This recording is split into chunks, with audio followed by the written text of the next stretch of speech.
and 314 for a shooting at Century Theaters. They're saying somebody's shooting in the auditorium. Roger, keep your fires west of the smoke. You're cleared hot. An officer hit. Send me the world. Don't go over that fence. Don't go over that fence. Grab the shotgun again.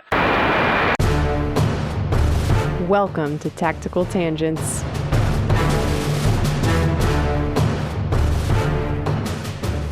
Welcome back to Tactical Tangents. This is Mike. This episode is brought to you by Drip Drop. Drip Drop Oral Rehydration Solution is an electrolyte powder that you mix with water.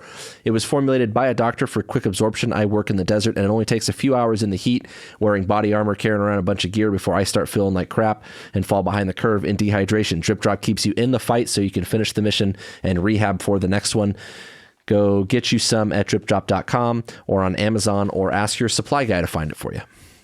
And this is Jim. This episode is also brought to you by Dry Fire Mag. Ammo is getting hard to find these days, and you need to stay proficient by working your dry fire training. Dry Fire Mag solves the common and annoying problem in dry fire training of constantly having to rack the slide to reset the trigger. With this thing, all you do is clear your weapon, load the training magazine, and get to work. Check them out at dryfiremag.com.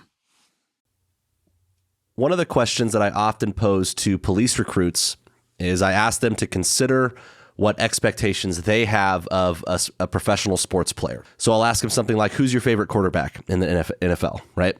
And how good do you expect them to be at their job? It's not that you could do the job any better, right? They're obviously not an NFL quarterback if they're now sitting in, well, I guess Pat Tillman was one example. Maybe I don't know if he was a quarterback or not, but probably not an NFL player for most cops sitting in a police recruit classroom, right?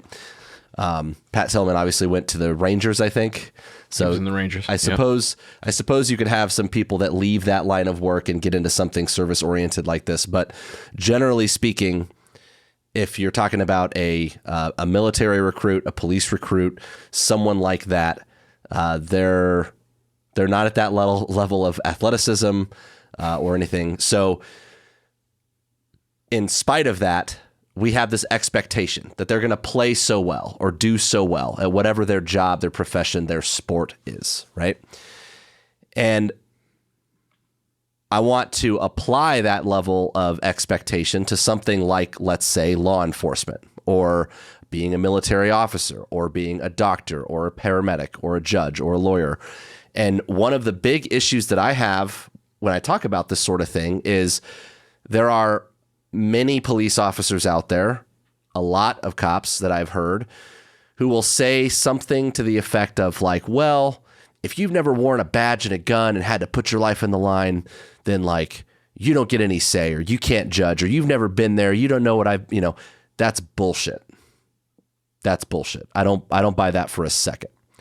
First of all, and I'll use obviously my context of law enforcement, we work in a service-oriented profession, and those critics are the people who we swore an oath to, right? To protect and to help and to serve. So at face value, I'm not going to sit there and accept the line that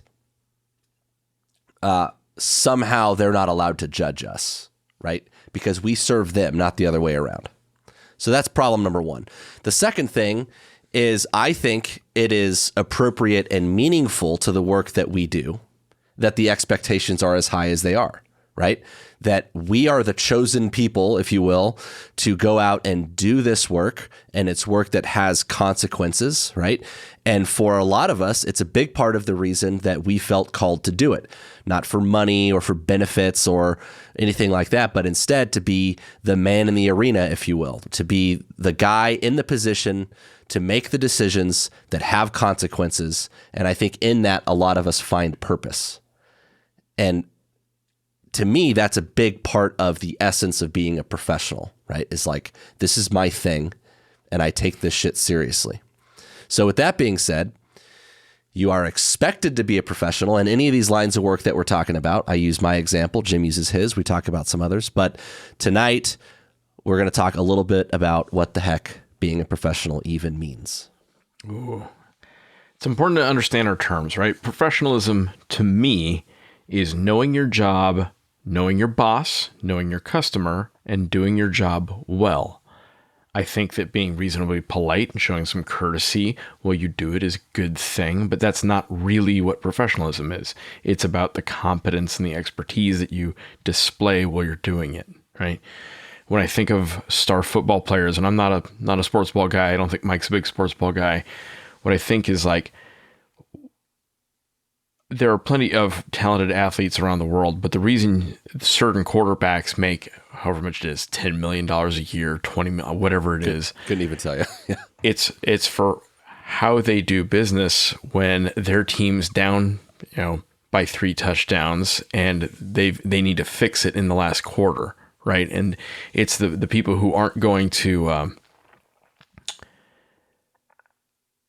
choke when the chips are down. Right, that's one of the things that they get paid the big bucks, literally the big bucks to do. So the word professional has some meanings, and I could read the dictionary to you, but I'm not gonna. Depending on the context that we're using that term and where you grew up and what environment you grew up in, it might mean something different to you. The traditional professions were the careers that required an advanced academic degree and advanced training, right? The lawyers, surgeons, psychologists, those were considered the professional trades. In other contexts, we use it to distinguish like people who do it for a living versus amateurs, right? Like at strip club. You got the pros, you got the amateurs. But the common thread is that professional implies a certain level of competence and expertise and experience in a field. Let me say that again. Competence and expertise. That is the essence of professionalism. And sometimes I've noticed we get a little confused about what that means and how to display it, right? We get kind of the weird basic trainingisms of professionalism, the military bearing, like way over the top military bearing. And we even get that like outside of the military. We see it in cops. We see it in mall cops. We see it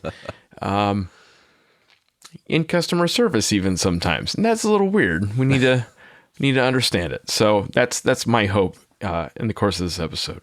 Yeah. And one thing we have to balance here when we talk about professionalism is a fundamental part of being a professional is understanding that we are human. Machines and robots can't do our jobs. Humans make mistakes, and we have to invest in humans through training and experience, which means mistakes will be made, right? Through training and experience, and we have to build them up into the pros that we expect them to be. And that's a key part of this is understanding that human element of it, right? Because what we can't have is people who are very, very black and white, inflexible robots. And like I said, robots lack those things like empathy and discretion and critical thinking. And those are the things, as we'll discuss, those are important attributes of being a professional, is being able to apply those things. I like that. A lot of behaviors that we teach in a police academy or a boot camp or Marine Corps recruit depot and type environments, those behaviors kind of emphasize a rigid posture and stilted speech and adherence to even silly rules. When I went to one of the ultimate schools for this, the Air Force Academy, we had rules that covered like how many knickknacks we could have on our desk and that we had to step on every step of the stairs and have our hand on the handrails. We were walking up the stairs and God knows what else. We had a lot of rules. The problem is that those behaviors that were designed for that environment don't often serve people well outside of that environment. And some people don't transition out of it well. Sometimes, in fact, we call that stuff, the bearing stuff, professionalism. Well, part of the problem is how do you help a trainee or a cadet or an explorer to see the distinction between the positive professional behaviors versus like overdoing it? We recently had a question. We did a Q&A session. One of our listeners said, I have good command presence. How do I make my fellow trainees learn command presence? And Mike and I were both like, well, maybe do less. Think about maybe a little less, right? So I think we set people up to fail sometimes by going gonzo on that stuff, the training environment stuff. And then we get mad at them, frankly, when they do that out in the real world. They do the stuff that we beat into them out in the real world. We're like, what are you doing calling me sir? I'm not sir. I'm Curly. Like, well, we just spent the last 4 years teaching that guy to say sir every time he said a word, right? So we need to be better. We need to be better about how we arrange the training environments, right? And that should provide us some clarity when and how we build training, that people will tend to do what we train them to do. So we got to be careful what lessons we're teaching them.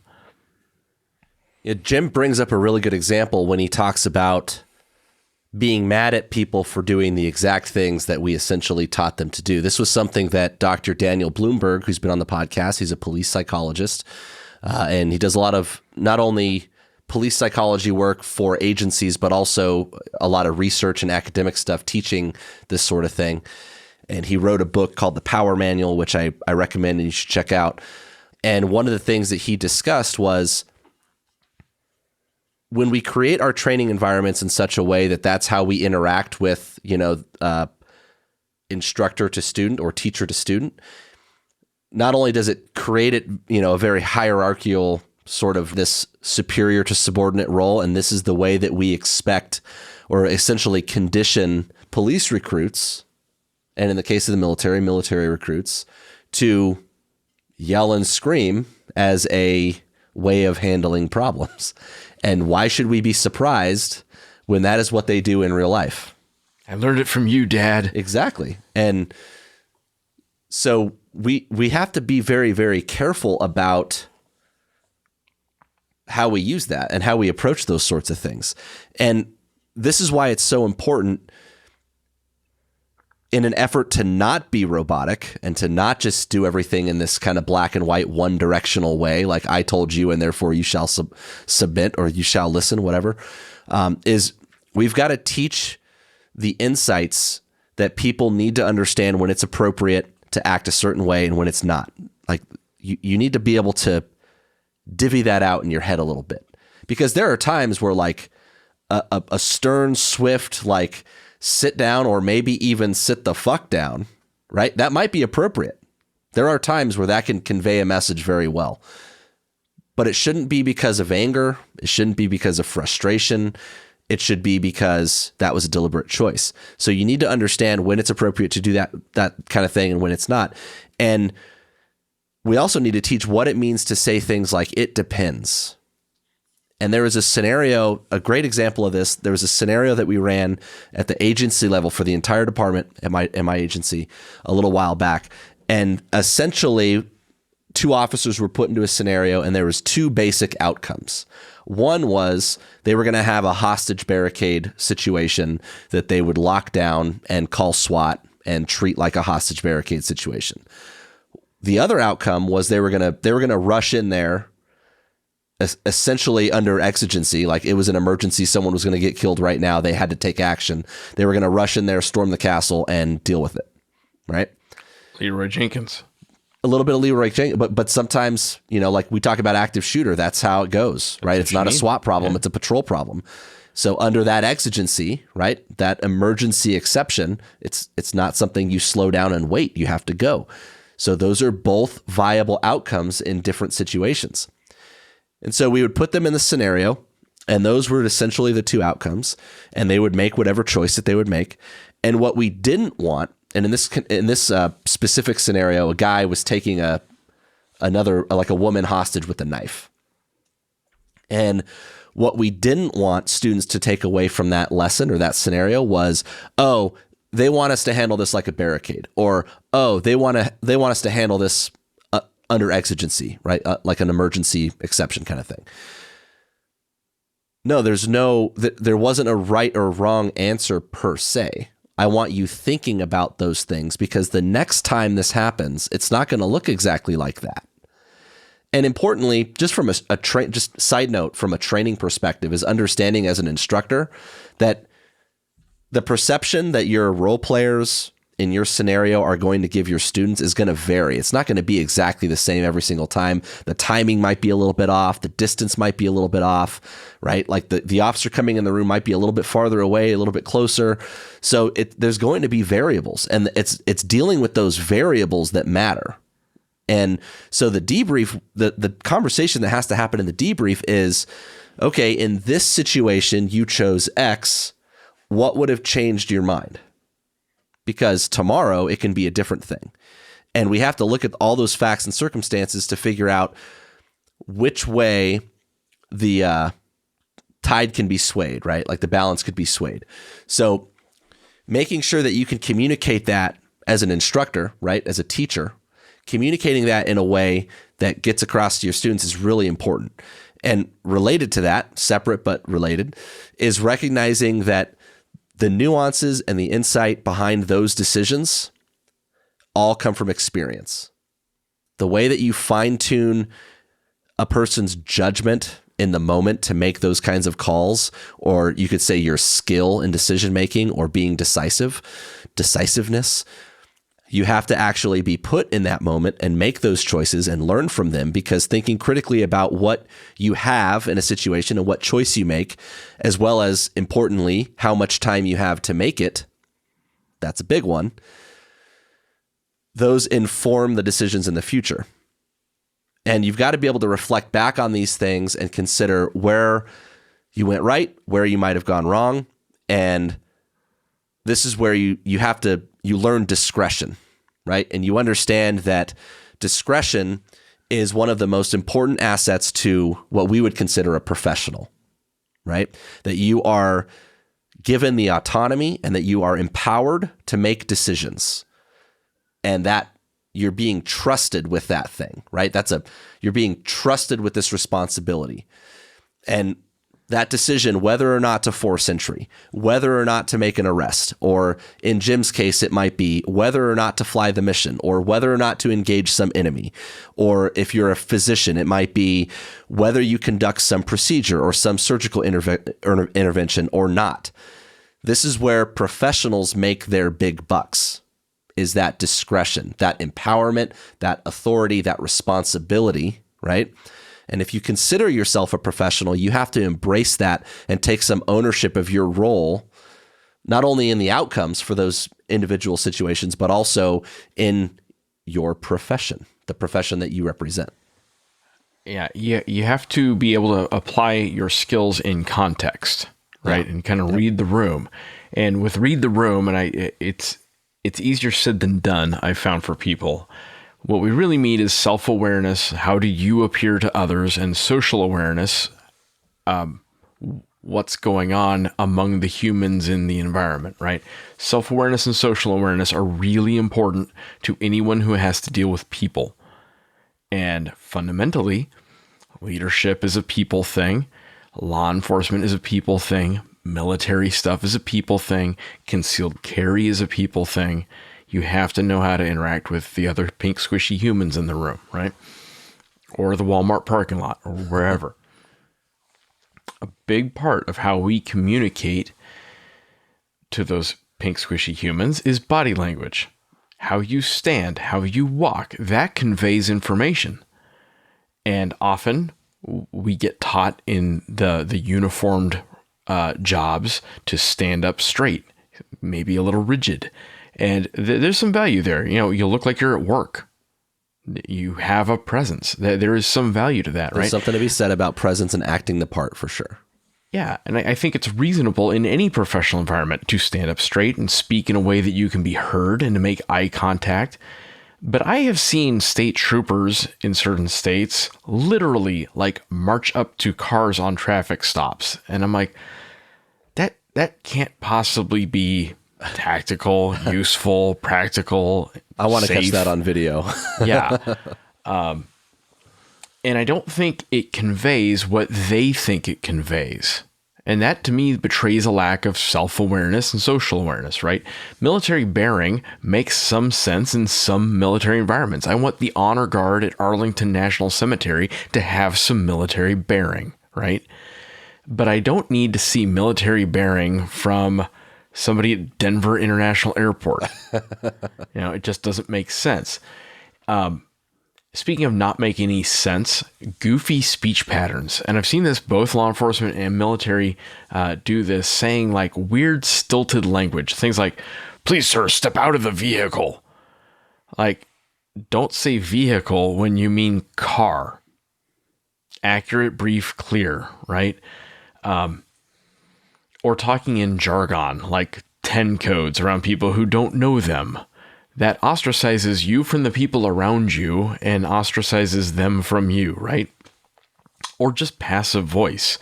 And, I have a hard time even like mimicking passive voice because it hurts so much. Like, and then he was shot by officers on the scene, right? No. The officers shot him, right? That's active voice. That's how you talk among humans in the English language, right?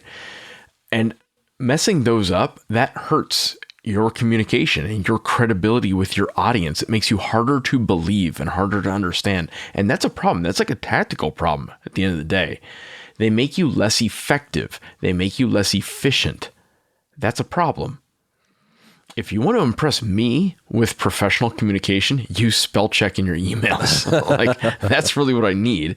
And trying too hard to sound official or credible or professional, be it on the radio, where it comes up for me a lot, or emails or a press release, like trying too hard with that stuff just doesn't work, right? It makes you less clear. So make a point of speaking clearly and efficiently and with some charisma. One of my biggest pet peeves is anytime I hear someone use the word utilize. I utilized my stun gun. Why ever say utilize when you can say use or used? Yeah.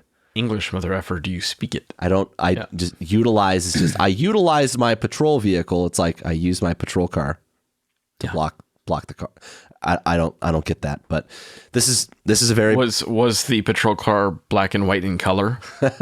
Yeah. Well, it wasn't black and white in shape, so yeah, I have to make sure I'm clear about that. Thank God we figured that one out. Right. That's good. Yeah. Common spelling. Anyway, Jim's absolutely right. Communication is a big part of this, and I think charisma. He mentioned charisma. That's an undervalued trait, and I don't think we talk about it enough because people want stuff that are a little bit more measurable, visual, objective, I guess. And being charismatic is not as tactical or sexy. Well, it's harder to pinpoint, right? Like where it comes from or how to be it, right? And if you're charismatic, it means you know how to work a room or you know how to work a crowd. And there's a lot of credibility that comes with that. So it's not only not using jargon and fancy vocabulary, it's also just about your effectiveness in conveying a thought or an idea. And the better you are at that, the more effective you're going to be as a leader or a professional. I think that goes a long way. I like that. And another way this manifests and place we find problems with it is rigid compliance with rules, right? Like, we want attention to detail. I want police to have good attention to detail. I want military people to have a good attention to detail. And we want you to know the rules. We want you to apply the rules and, follow the rules. We got rules for a reason. These are very rules-heavy jobs.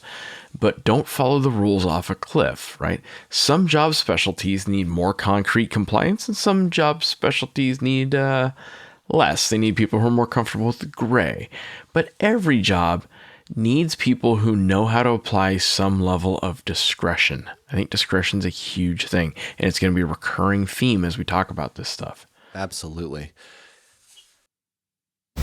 This is Mike, and I just want to jump in real quick to announce our new partnership with Brink Drones. Brink has created life-saving capabilities in a drone that can break windows, fly into houses and confined spaces, and even crash into things and stay in the air with advanced pilot assistance that does not use GPS. Brink drones are built in the USA. It has night vision and IR that can function in blacked out and zero light conditions. It can flip itself back over, and it is a flying cell phone with two-way communication and a live video feed. It can even carry and drop off items for hostage negotiators with the payload feature. Brink has a really cool and compelling heritage that came to be after the 1 October mass shooting at Mandalay Bay in Las Vegas, and they are committed in their mission to leverage technology to save lives. And I can tell you firsthand that their drones will do just that by flying into places that are too dangerous to risk human lives. If you work in public safety, your agency needs to see what this drone can do. Go check out Brink Drones at brinkdrones.com, or feel free to reach out to us, and we'd be happy to tell you all about them. Again, that's Brink, BRINC, drones.com.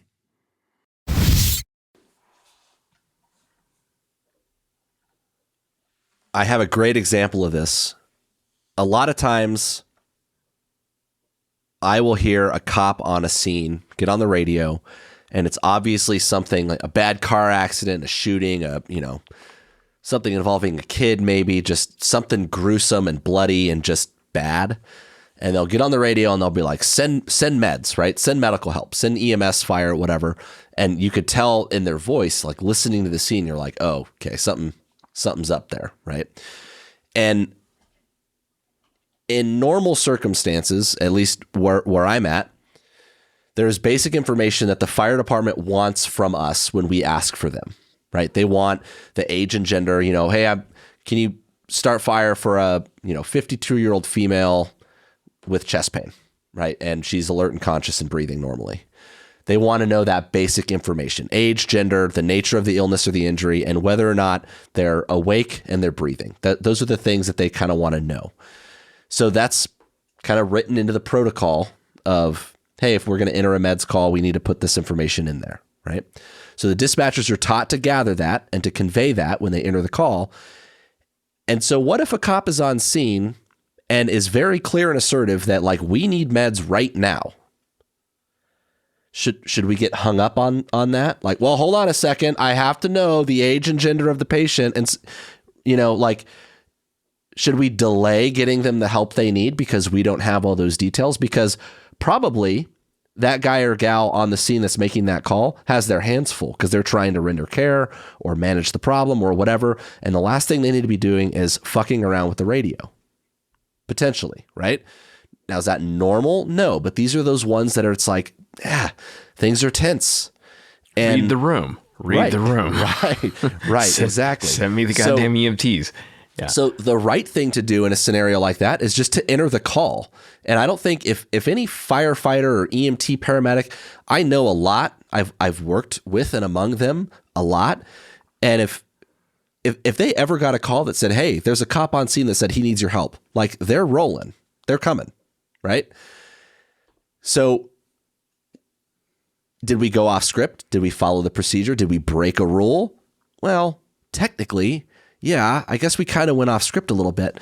But I think in scenarios like that, this is that discretion thing, right? Is in good faith, you can describe that like, look, I don't know what was going on there, but I know he needed help. He said what he needed, and so I got it to him. And that's the right call, right? And you have to be able to have that kind of, again, empowerment to do that sort of thing. Yeah.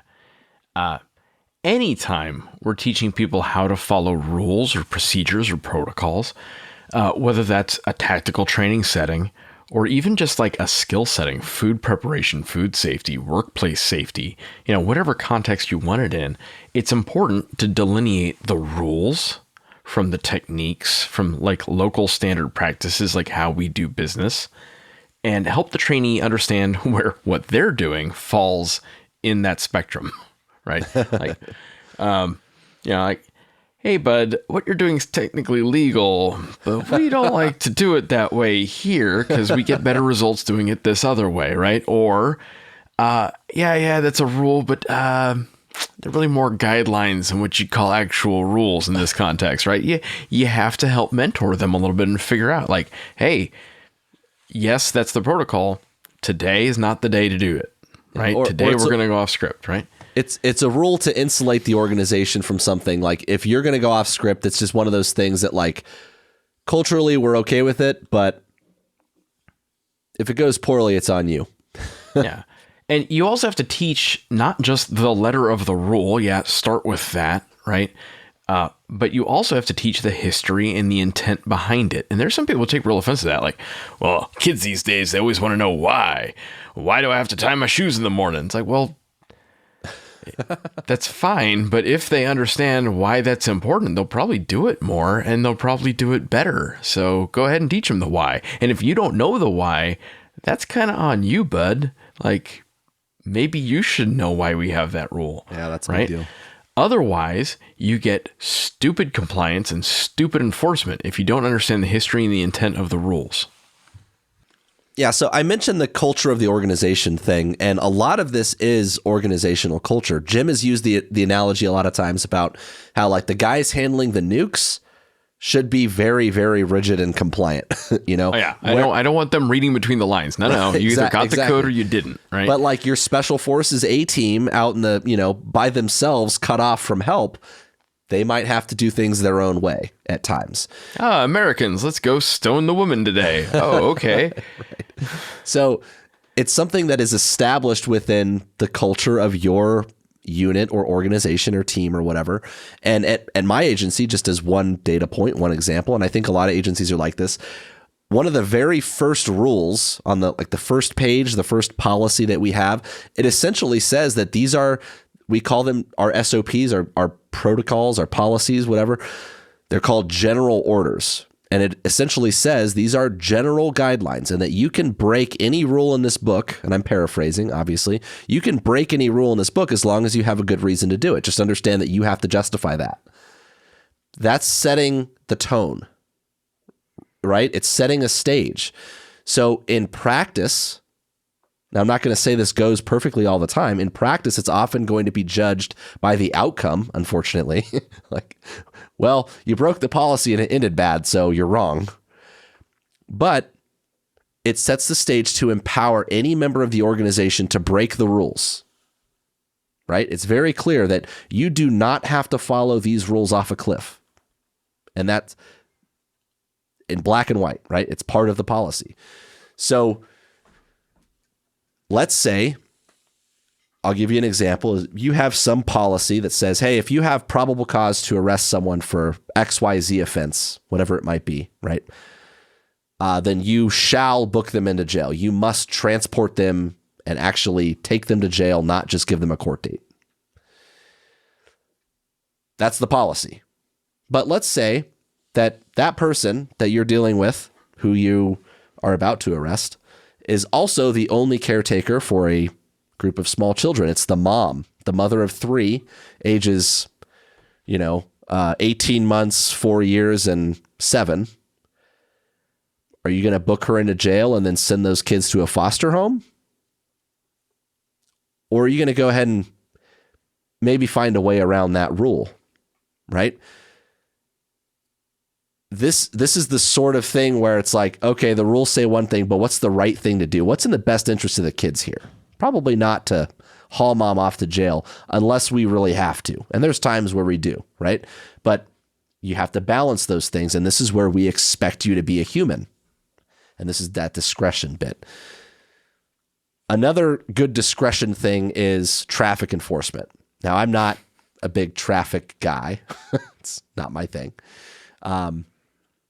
But I accept that a significant number of people throughout the world are killed or significantly injured and permanently disabled as a result of motor vehicle collisions of various forms, right?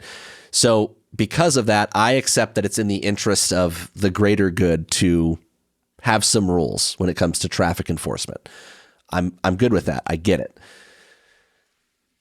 But there are some traffic guys out there, because of the type of personality that genre of cop attracts, that will go after, they'll play into the technicalities. Like, well, law says X, so here's your ticket, no matter what.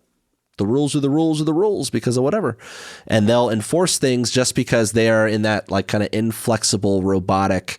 And frankly, these are the guys that probably aren't real popular at parties, right? Like they're probably Lost their hearts. Yeah. Now that's not all cops and it's not all traffic guys, to be clear. I'm just saying those guys exist, right? The inflexible, the rigid, whatever. And that doesn't mean that you can't be like firm or strict. Maybe that's your thing, but it's all in the delivery, right? It's all in the messaging. But for a lot of us, if you have a little bit of charisma, if you are a professional, a lot of times you can deliver an effective message and gather the appropriate information that you need to give that message effectively in a way that doesn't require you to write a ticket. I know that sounds crazy, but it's possible that you can just talk to people and give them a warning and it's going to be okay. That's not always the case. Sometimes you write tickets. I'm not a hater, but the point is, part of being a professional is treating these encounters like the personal interactions that they are. And that's a big thing, is they are personal, interpersonal interactions. On one hand, being a jerk to someone is not going to help make us friends. It's not going to get that person to report crime to us, to be a cooperative witness, all of those things.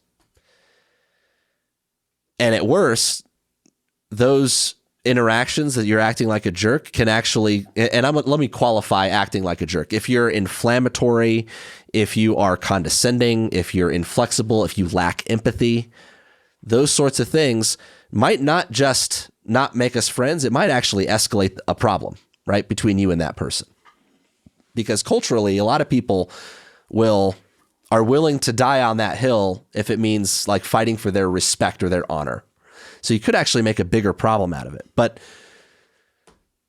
taking a step past that, if you are effective at making people feel accountable for their actions and you're able to convince them why what they did was a problem, if you're able to help them understand that, hey, you have them dead in the rights to write them a ticket and that there's probably no chance they're going to win if they fight it, and they understand that, like, hey, he's got me by the balls, and then you give them a warning with the conversation, you might actually get a better change in their driving behavior than writing them a ticket. And I mean, for some people, right? Not all the time, but potentially. There are people out there who don't care about getting a ticket. They're just like, oh, okay, right, you wrote me a ticket, whatever. Like, they'll either pay it or maybe they won't. Maybe they won't pay it. And they're just like, suspended license warrant. I'll probably never get caught again, so it's fine. Or maybe they make enough money. And so, like, what's $200? Like, who cares? It's not a hit to them. But some people might be struggling to the point that, like, that ticket's going to bury them. And it's going to bury them maybe in a way that creates a mental health crisis that could cost their lives in some sense. Like, think about that. Financial pressure is a very big deal for a lot of people.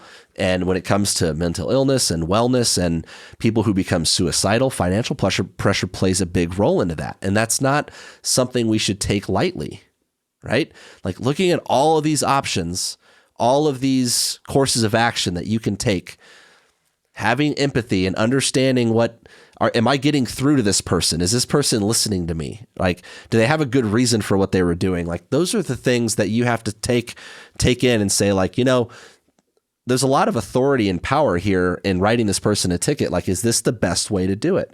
With that comes a lot of responsibility. And this is where you have to be human, or a professional even, you might say, and weigh those options and make the call that's appropriate for that situation. And that gets actually really tricky and really ethical, right? We could have a whole deep dive about the role of policing and how much discretion we want officers to have versus, like, the voters who voted in elected officials who made those rules, right? And that lady you're giving the ticket to, that might end up being the failure to appear warrant that you're now taking her away from her 3 kids over, right? Yeah. Like, it gets pretty complicated pretty fast, but if you understand your role in society, your boss, your customer, your job, you can make those decisions maybe a little bit easier and with more humanity, and understand what it is we're really trying to do. Are we trying to get people to slow down? Or are we trying to generate revenue? Or are we trying to enforce the law, right? If you give me a ticket for going 38 and 35, one, it's not going to get me to slow down. I'll tell you that. 2, I'm going to think you're an idiot. I'm going to think your agency is full of idiots. And I'm going to be less inclined to cooperate with you in any sense in the future. And I'm pretty pro cop. Imagine the types of people who grew up very, very skeptical of cops, who are looking for any indication that you're being condescending, disrespectful, rude, whatever, right? Or that you're picking on them. And imagine how far it goes if they make a mistake and you convince them of that and you're cool with them and you let them off with a warning. And like, they're like, wow, cops aren't as big of a-holes as I always thought they were. Like, imagine how far that goes for us. It's a thought. So how do we fix this in training, right? Or better yet, how do we fix training? Should we not have any like in-your-face boot camp style training anymore? I don't think so. I actually think there's a lot of value there, right?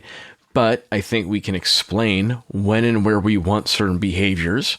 I think we can explain that in a boot camp training environment, we're trying to make a point about self-discipline, attention to detail, compliance, performance under pressure.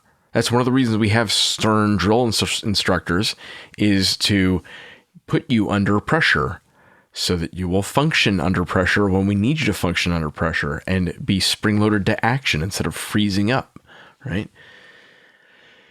And those are all part of the professionalism matrix. That's part of what makes professionalism, but it starts there. It doesn't end there, right? We also need you to build out your expertise and your competence.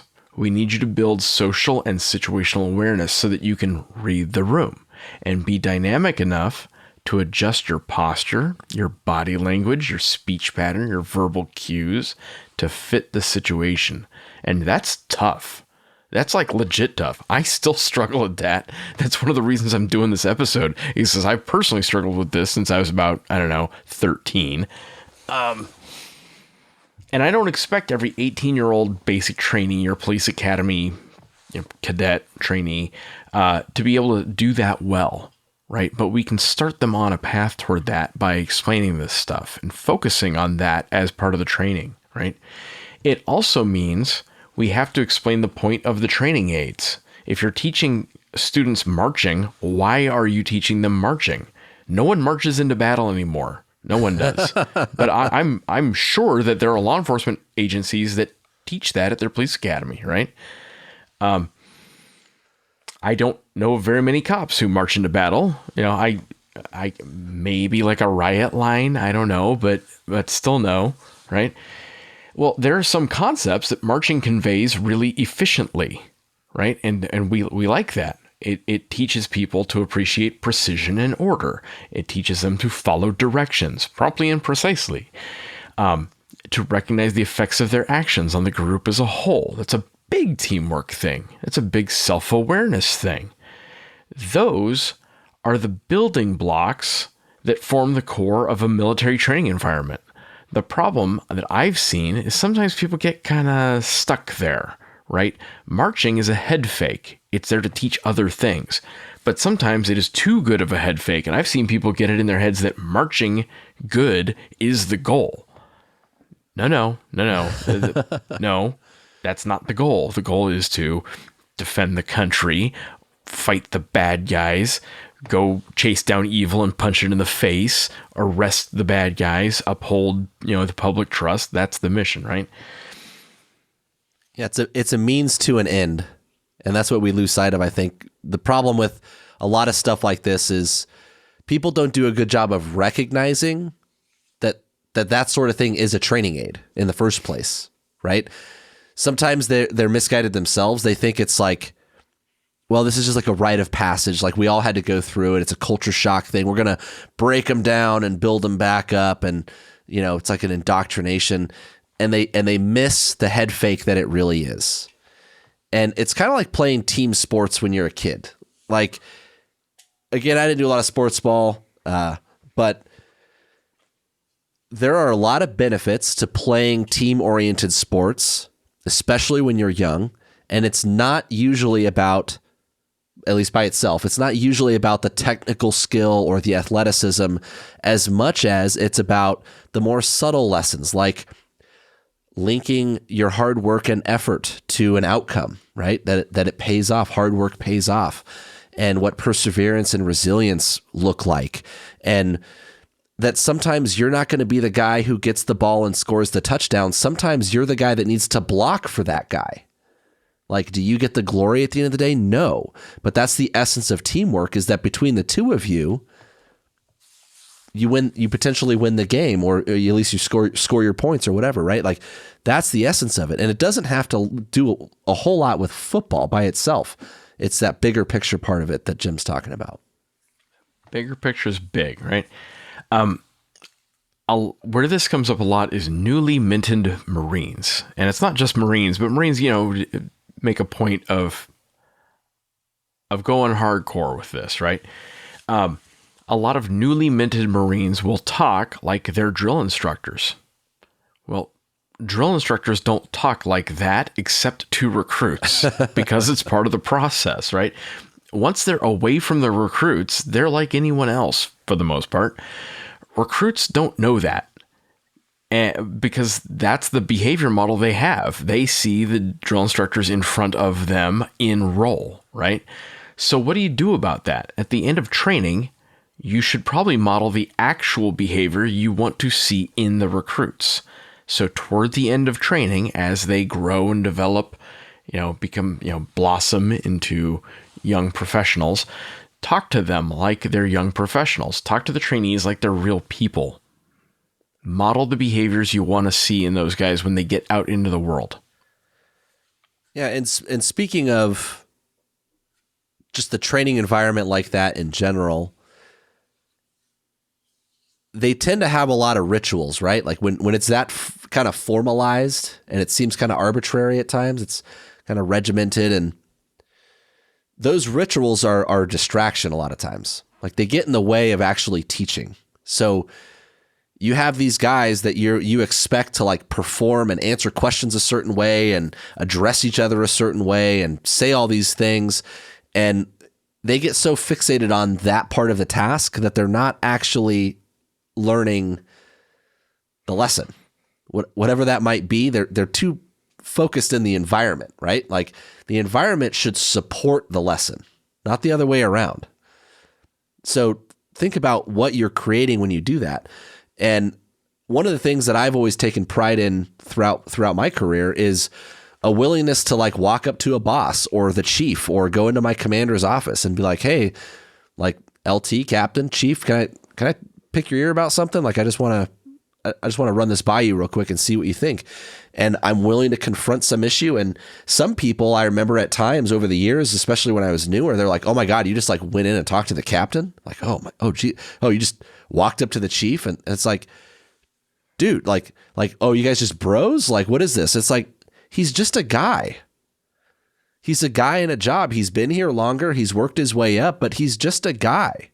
Like, don't lose sight of the fact that it's a human being on the other end of that. That goes both ways. Like, if you're the chief or the commander or whatever, it's recognizing that you're just a guy and that those are the guys that work for you. And that should go both ways. Like, this is one of those things about professionalism, right? And not being robotic, is treating these human interactions for what they are. And that's interpersonal interactions, right? Don't put people on a pedestal.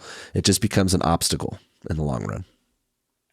I think that's all I got. I was trying to think of good examples of where we've seen this in movies and pop culture, and I think my favorite is the scene from Men in Black where Will Smith goes into the selection and assessment for being a Men in Black guy, and there's all the Army guys and Navy and Air Force guys there, and Zed asks, like, do you know why you're here? And the West Point guy gets up like, you're looking for the best of the best of the best, sir. West Point with honors. And Will Smith's like, that guy, he doesn't even know why we're here. and that's a problem, especially as if you want to do anything cool in this world, you got to be able to figure out why you're there and what you're trying to do. Right? Absolutely. So I think that's all I got. Be safe out there. Be smart out there. If you don't know why you're following a rule, that's probably a problem. You probably need to figure out that rule and why it's there. And understand that there might be a very good reason. It doesn't mean that it always applies or that it's not outdated. But going back to that, like, personal communication stuff, ask around. You probably figure out that there's more behind the rule. Like we have a joke that like you haven't really made it until you've got a rule named after you, and so like general order number 2116.25 is the mic rule, gym check. Yeah.